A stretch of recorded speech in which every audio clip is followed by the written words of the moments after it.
First person, second person, third person గురించి తెలుసా? మొదటి వ్యక్తి, రెండవ వ్యక్తి, మూడవ వ్యక్తి. హలో, నేను చెప్తూనే ఉన్నా, మీరు చేసేది చేస్తూనే ఉన్నా.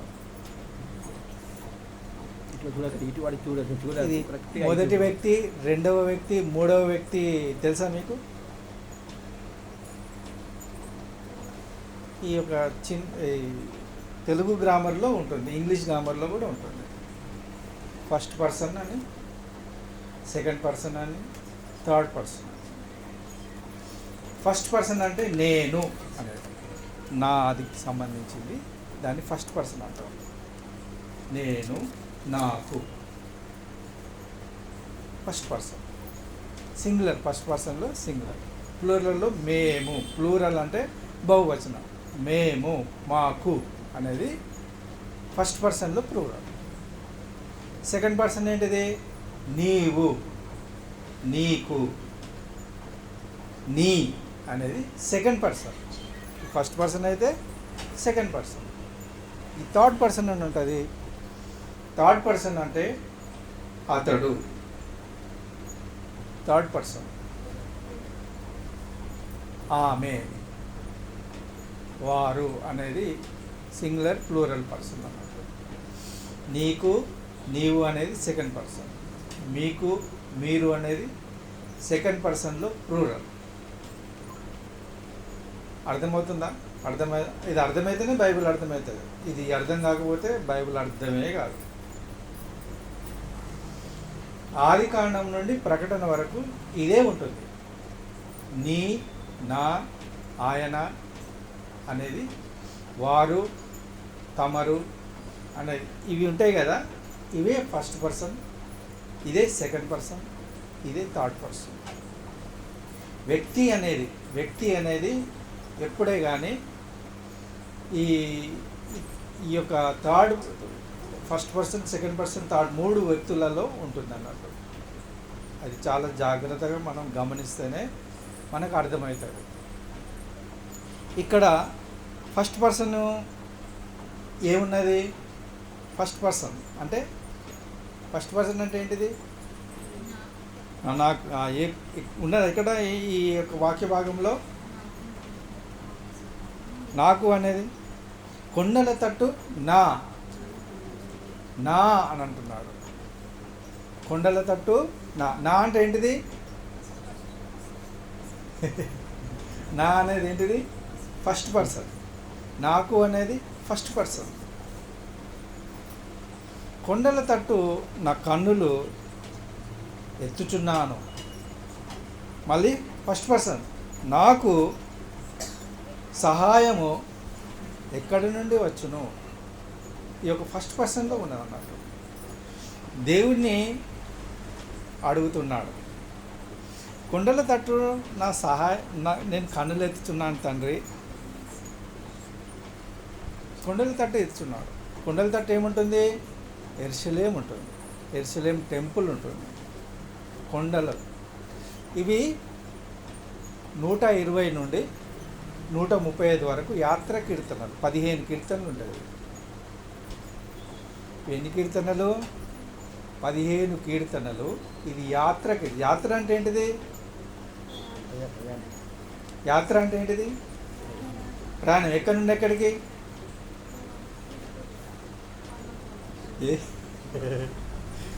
ప్రయాణం ఎక్కడి నుండి ఎక్కడికి?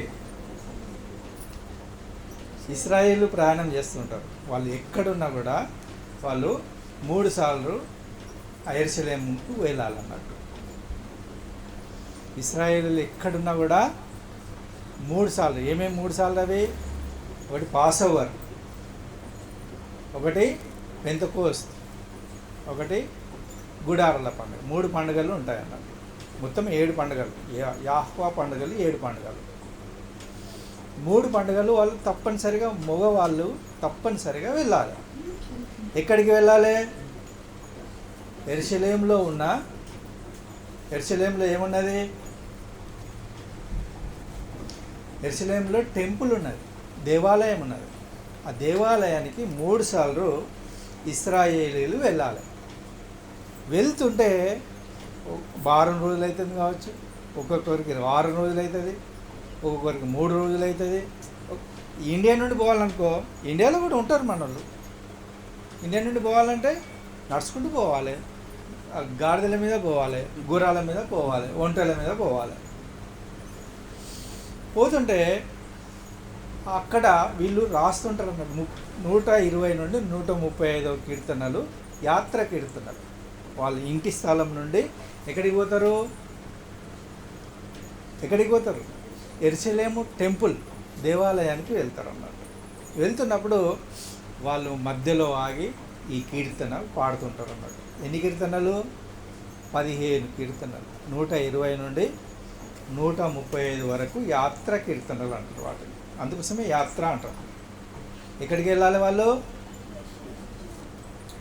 యెరూషలేము టెంపుల్కి వెళ్ళాలి. అయితే ఇక్కడ కొండల తట్టు నా కన్నులు ఎత్తుచున్నాను, నాకు సహాయము ఎక్కడి నుండి వస్తుంది అని అంటున్నాడు అన్నాడు. యాహ్వా వలననే నాకు సహాయం కలుగును.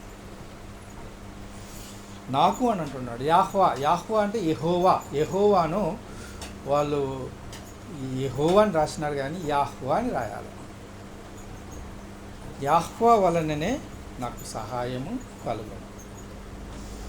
ఈ లోకంలో ఎవరున్నా ఎవరు లేకున్నా, అన్న ఉన్నా, తమ్ముడున్నా, అక్కున్నా, చెల్లున్నా, ఎవరి వలన సహాయం కలగాలి. ఎవరి వలన సహాయం కలగాలి. ఎవరి వలన కలుగుతుంది? దేవుడే ఆదరిస్తాడు. దేవుని దగ్గర నుండి సహాయం దొరుకుతుంది. అది మనం మర్చిపోకూడదు. మన భర్త ఉంటాడు, మనల్ని చూసుకోడు, ఆయన పని ఏందో అది చూసుకోడు. మన భార్య ఉంటుంది, మనల్ని చూసుకోడు, ఆమె పని ఏందో అది చేస్తాడు. మన నాన్న ఉంటాడు, మనల్ని చూసుకోడు, ఆయన పని ఏందో ఆయన చేస్తాడు. మన బిడ్డలు ఉంటారు, మనల్ని చూసుకోరు. అందుకోసమే మనము ఎవరి సహాయం పొందుకోవాలి? యెహోవా వలననే నాకు సహాయము కలుగును. ఆయన అనేది ఏ పర్సన్? ఫస్ట్ పర్సనా, సెకండ్ పర్సనా, థర్డ్ పర్సనా? ఆయన అనేది ఫస్ట్ పర్సనా, సెకండ్ పర్సనా, థర్డ్ పర్సనా? చిన్న గ్రామర్ ఇది, చాలా చిన్న గ్రామర్ ఇది. తెలుగు గ్రామర్, ఇంగ్లీష్లో ఆయన థర్డ్ పర్సన్. యెహోవా అనేది థర్డ్ పర్సనే. యెహోవా అనేది కూడా థర్డ్ పర్సనే. ఆయన అనేది కూడా థర్డ్ పర్సన్. ఇప్పుడు మన ఇద్దరం మాట్లాడుతున్నాము, మన ఇద్దరము, నేను ఒక మొదటి వ్యక్తిని అవుతాను, నువ్వు ఒక రెండో వ్యక్తి అవుతావు. వారి గురించి మాట్లాడుతుంటే థర్డ్ పర్సన్ అవుతారు. అట్లా చాలా జాగ్రత్తగా మనం గమనించాలి. ఈ first person, second person, third person తెలుసుకుంటేనే బైబిల్ తెలుస్తుంది. నీకు తెలియదు. First person, second person, third person. చిన్న గ్రామర్ అది, చాలా చిన్న గ్రామర్ అది. ఒక 2 నిమిషాలు నువ్వు మైండ్ పెట్టి ఆ గ్రామర్ వింటే చాలు, 2 నిమిషాలే. ఫస్ట్ పర్సన్ ఎవరో, సెకండ్ పర్సన్ ఎవరో, థర్డ్ పర్సన్ ఎవరో నీకు తెలిసిపోతుంది. యూట్యూబ్ ఆన్ చేసి first person, second person, third person ఏంది అనేది 2 నిమిషాలలో చెప్తారు. 2 నిమిషాలలో నువ్వు ధ్యానం పెట్టి వింటే ఓహో గింతేనా అని అనుకుంటావు. ఆయన అంటే ఎవరు? థర్డ్ పర్సన్, దేవుడు. భూమి ఆకాశములను సృజించినాడు అన్నాడు. మన దేవుడు ఏ దేవుడు? మన దేవుడు ఎట్టి దేవుడు? భూమిని ఆకాశములను సృజించినాడు.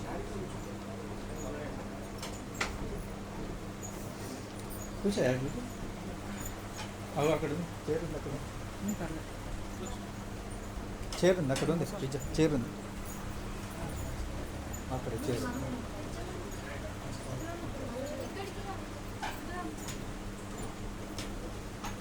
ఇంకా విద్యార్థి లేదని అని చూస్తాను.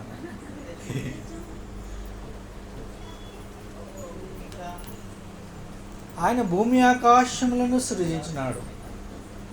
భూమిని, అందులో ఉన్న సమస్తాన్ని సృజించినాడు. భూమిలో ఉన్నది ఏంటంటే ఆకాశంలో ఎగిరే పక్షులు, సముద్రంలో నివసించే జలచరములు, భూమి మీద నివసించే జంతువులు. మనము అందరినీ సృష్టించిన వాడు ఎవరు? ఆయనే సృజించినాడు. ఆయనే సృజించినాడు. మనం అది మర్చిపోకూడదు. ఆకాశంను సృజించినాడు. ఆకాశ నక్షత్రములను సృజించినాడు. సూర్యుణ్ణి, చంద్రుణ్ణి, నక్షత్రాలను సృజించిన దేవుడు. భూమిని, అందులో ఉన్న సమస్తాన్ని, చెట్లను, వృక్షాలను చేసిన దేవుడు. ఆ దేవుడిని మర్చిపోకూడదు మనం. ఆయన నీ అంటే ఏంటిది? ఎన్నో పర్సన్ నీ? 2 నిమిషాలు వింటే చాలు. ఫస్ట్ పర్సన్ ఎవరో, సెకండ్ పర్సన్ ఎవరో, థర్డ్ పర్సన్ ఎవరో తెలుస్తుంది. మీరు ఎప్పుడే కానీ అది తెలుసుకోకుండా బైబిల్ చదవడం అనేది వ్యర్థమే. నీ అనేది సెకండ్ పర్సన్. ఆయన నీ పాదములను తొట్టిల్లనీయడు.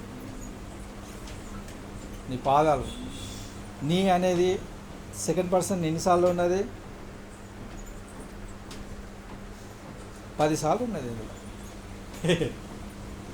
10 సార్లు ఉన్నది. నీ, నీ, నా, నీకు, నీ అనేది. నీ పాదములను తొట్టిల్లనీయడు. నువ్వు చక్కగా నిలబడతావు, చక్కగా నడుస్తావు. నీ ఎడమకు కుడికైనా నువ్వు తొలగవు. నీ పాదాలను తొట్టిల్లనీయడు. ఎప్పుడు నువ్వు తొట్టిల్లనీయడు. నిన్ను కాపాడువాడు కొనుకడు, నిద్రపోడు. ఇశ్రాయేలును కాపాడువాడు నిద్రపోడు, కొనుకడు, నిద్రపోడు. ఆయన నీ పాదములను తొట్టిల్లనీయడు. నిన్ను కాపాడువాడు కొనుకడు. ఇశ్రాయేలును కాపాడువాడు కొనుకడు, నిద్రపోడు. కొనుకడు, నిద్రపోడు అంటే కొనుకోడు, నిద్రపోడు అంటే ఏంటిది? ఏంటిది మా కొనుకోడు, నిద్రపోడు అంటే? కొనుకోడు అంటే ఏంటిది? నిద్రపోడు అనేది వేరే. కొనుకోడు కళ్ళు ఇట్లా కూడా మూసుకోడు దేవుడు. కళ్ళు మూయకుండా నిన్ను కాపాడతాడు. కొనుకోడు అని అంటే కళ్ళు కూడా మూయాడు దేవుడు. మన దేవుడు ఎలాంటి దేవుడు? కునుకడు. ఆయన నిద్రపోడు. నిద్ర అనేది ఉండదు ఆయనకు. మనుషులకు, మనకు నిద్ర ఉంటుంది, ఆయనకు నిద్ర అనేదే ఉండదు. ఇప్పుడు రేపు జరగవలసింది కార్యక్రమాలు చాలా ఘోరంగా ఉంటాయి. ఈ ప్రపంచంలో చాలా ఘోరంగా ఉంటాయి. మన వరంగల్లో కూడా ఉంటాయి. భూకంపం ఉంటుంది. ఈ నిన్న వయనాడులో వరద వచ్చింది. ఏమొచ్చింది? 4,000 మంది చనిపోయారు. 4,000 మంది. ఊర్లే కొట్టుకుపోయినాయి. ఊర్లు ఏమైనాయి? కొట్టుకుపోయినాయి. ఎక్కడ చూసినా శవాలు. కేరళ ఎక్కడ చూసినా శవాలు. హిమాచల్ ప్రదేశ్లో, జార్ఖండ్లో కూడా ఇప్పుడు జరుగుతున్నాయి. 100 మంది కొట్టుకుపోయారు. అన్ని దేశాలకు, అన్ని పట్టణాలకు, అన్నిటికీ ఇదే గతి వస్తుంది. రేపు మన వరంగల్ కూడా వస్తుంది. భూకంపం వస్తుందో తెలియదు, వరదలు వస్తాయో తెలియదు. పాండమిక్ అంటే ఏంటిది? ఈ రోగాలు వస్తాయో తెలియదు. ఏ వస్తాయి? మొత్తానికైతే ఈ మధ్యకాలంలోనే వస్తాయి. వచ్చినప్పుడు క్రైస్తవులు ఎట్లా ఉంటారు? ఇట్లా ఉంటారు అన్నట్టు. ఆయన నీ పాదములను తొట్టిల్లనీయడు. నిన్ను కాపాడువాడు కునుకడు. ఇశ్రాయేలును కాపాడువాడు కునుకడు, నిద్రపోడు. మనమంతా క్షేమంగానే ఉంటాం, కానీ అందరూ చచ్చిపోతాం.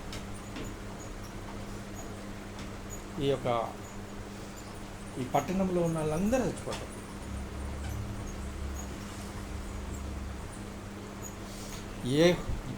యెహోవాయే నిన్ను కాపాడువాడు, నీ కుడి ప్రక్కన నీకు యెహోవా నీడగా ఉంటాడు. నీడ. ఆయన తన రెక్కలతో ఏం చేస్తాడు? కప్పుతాడు.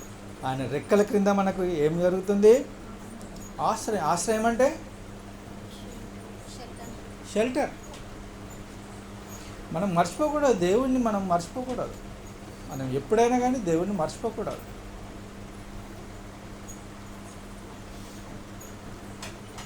ఇవి వచ్చినప్పుడు ఎట్లా ఉంటుంది అన్నట్టు, నీ కుడి ప్రక్కన యెహోవా నీకు నీడగా ఉంటాడు. యెహోవాయే కాపాడేవాడు, మనల్ని కాపాడేవాడు యెహోవాయే. పగలు ఎండదెబ్బ అయినను, పగలు ఎండదెబ్బ తగులుతుంది.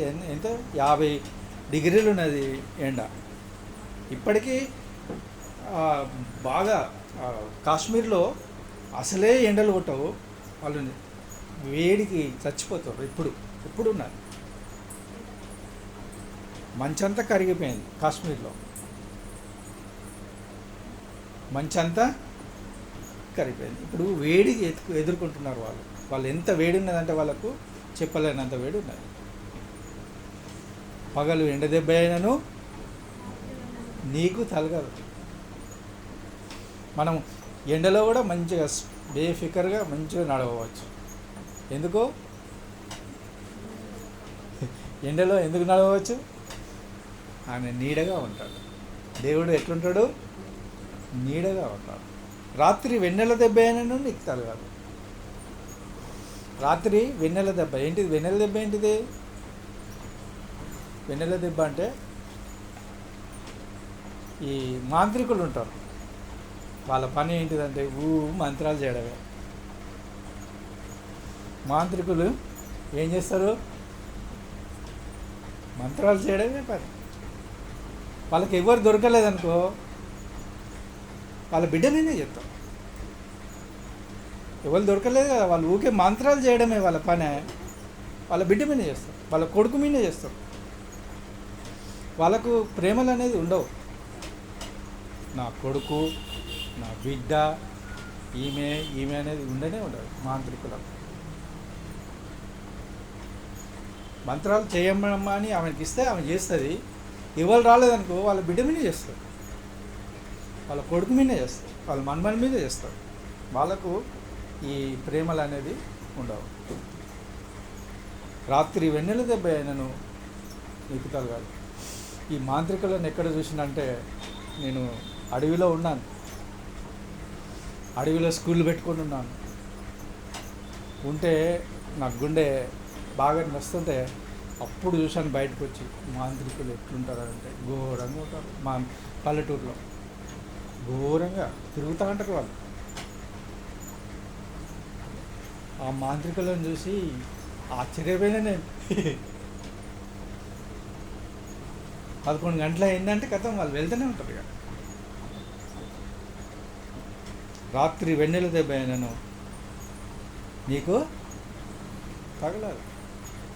మనము ఎవరిని ఆశ్రయించున్నాము?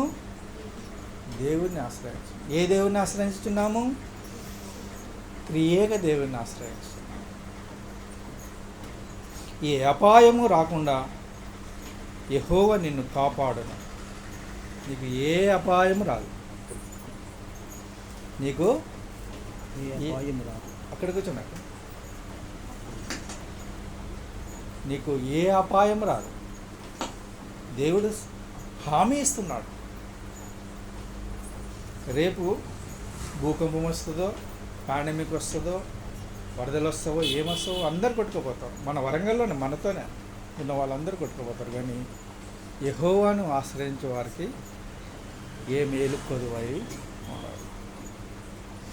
ఏ అపాయమును రాకుండా యెహోవా నిన్ను కాపాడును. ఆయన నీ ప్రాణమును కాపాడును. ప్రాణాన్ని ఏం చేస్తాడు? ప్రాణాన్ని కాపాడుతాడు. మన ప్రాణం కాపాడినట్లయితే మంచిదే, మనం ఎటు పోలేము. ఇది మొదలుకొని ఇది మొదలుకొని నిరంతరము నీ రాకపోకలందు యెహోవా నిన్ను కాపాడు, ఎక్కడికి పోయినా నేను కాపాడుతాను. నేను ఒకరోజు మచిలీపట్నంలో ఉంటాను, ఒకరోజు భీమవరంలో ఉంటా, ఎప్పుడు ఉంటుందో తెలియదు. ఒకరోజు హైదరాబాద్లో ఉంటా, ఒకరోజు బాంబేలో ఉంటా, ఒకరోజు నాందేడ్లో ఉంటా. నెల రోజులలో అన్నీ తిరుగుతుంటా. నన్ను కాపాడువాడు ఎవరు? నేను ట్రైన్లో పోతుంటే పడిపోయినా, ఇట్లనే పడిపోయాను. వాళ్ళందరూ లేపి నన్ను లేపి ఏమైందంటే ఏం కాలే.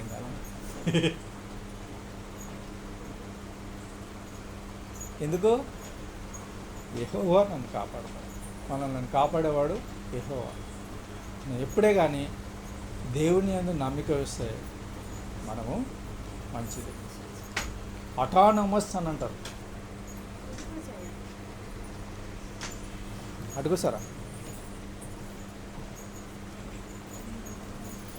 ఆటానమస్ అని అంటే ఈ జలప్రలయంకు వచ్చింది కదా, జలప్రలయం ఆదికాండం 6 నుండి 9 అధ్యాయాల మటుకు, 6వ అధ్యాయము, 7వ అధ్యాయము, 8వ అధ్యాయము, 9వ అధ్యాయం, 4 వచనాలలో 4 అధ్యాయాలలో ఈ యొక్క జలప్రలయం ఉంటుంది. ఆదికాండము 6 అధ్యాయము, 7వ అధ్యాయము, 8వ అధ్యాయం, 9వ అధ్యాయం.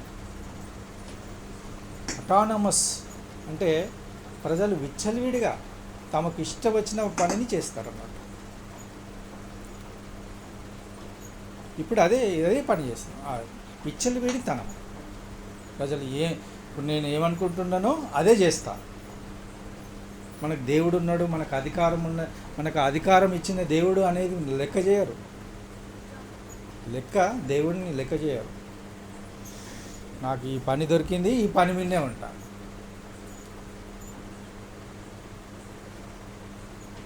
ఇదే ఈ యొక్క అటానమస్. ఇప్పుడు ప్రపంచంలో జరిగే వ్యక్తులందరిలో అటానమస్ ఉంటుంది. అంటే తమ ఇష్టం వచ్చినట్టు చేస్తారు. రాజకీయ నాయకులు తమ ఇష్టం వచ్చినట్టు పోతారు. బిజినెస్ పీపుల్ తమకు ఇష్టం వచ్చినట్టు చేస్తారు. దేవుడు ఉన్నాడు అనే భయం వాళ్ళకి ఉండదు. దేవుడు ఈ మాటలను దీవించి ఆశీర్వదించును గాక.